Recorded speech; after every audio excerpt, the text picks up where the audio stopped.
Hello everybody, welcome to the News Gaming Roundup by Billionth. Billionth is me. This is the week April 10th to 14th. Let's talk about some gaming news, starting with the news that Redfall is going to be launching with only a 30 frames per second mode. Pathetic. Now, the game has been marketed as a game that you will be able to play at 60 frames per second, but this is no longer the case in the Xbox version, at least at launch. Arcane has announced that the game will launch with only quality mode, 4K at 30 frames per second for the Series X and 1440p 30 frames per second for the Series S. Performance mode, which allows you to play the game at 60 frames per second, is gonna come in a later update. This combined with the fact that it has always online BS because they want to know all of your data and shit. I'm personally not gonna be playing the game until it's actually complete, because all this tells me is that they want to release the game even though it's not complete. Game is probably gonna suffer since it's gonna launch between Jedi Survivor and The Legend of Zelda, and those two games sound way more fun. Next news: the Super Mario movie is the biggest opening weekend for an animated film. The movie by Illumination has passed the previous record by Frozen 2 of $358 million.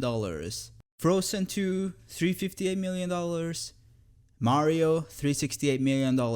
That's $10 more million. The movie has had a mixed reception from critics, but general people love it. I personally saw the film. It was pretty fun. Bit disappointed by the Illumination-esque things in the movie, such as the random pop songs, but I mean, at least it was mostly fun. And it was very good if you're a fan of Mario. This also was followed by the fact that the Super Mario Bros. Theme has become the first video game song to enter the Library of Congress, which is pretty cool. Not really know much about the Library of Congress. I know they keep like a lot of media stuff in there, so nice that finally some video game representation in the music department. Next news. This is gonna be pretty fast. There's almost nothing happened this week. Tekken 8 is gonna have crossplay and rollback netcode. That's things that fighting gamers love. I have no idea what it means. Honestly, that's all the news for this. The game director said it on Twitter. That's all we know. Good for you, Tekken fans. Next news. PC Game Pass has become available in 40 more countries. That's the news. I could read you all of the countries, but I don't see a point in doing that. Next news. Call of Duty Warzone adds pay to win. Yay! So the Season 3 update for Warzone 2.0 has added bundles in the store which offer players in-game advantages such as more active duty operator slots and upgrading the player's backpack so you can carry more shit.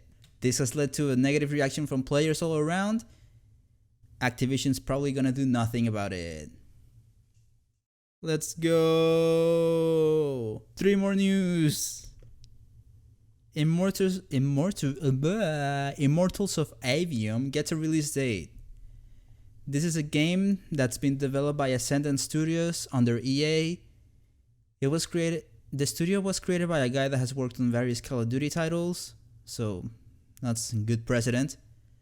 The game is gonna be releasing July 20th, 2023. It's a first-person shooter, but this one is set in a magical world. Woo! Might be interesting, maybe worth a look. Next, let's go to more Nintendo. Nintendo is attempting to subpoena Discord. This subpoena attempt comes due to a user by the name of Just Julian of Fake leaked images of an upcoming art book for The Legend of Zelda Tears of the Kingdom. Images were deleted by Discord, but they still surfaced in other social media. Nintendo now wants to know Julian's information so that they can take legal action against them. Last news of the week, because honestly everything else was boring. This happened like today. SEGA is buying Angry Birds maker Rovio. The Wall Street Journal said that Sega Sam is preparing to buy Rovio for $1 billion. That's all we know. That's all the news for this week. Come back next week for more news. Bye. Time for games.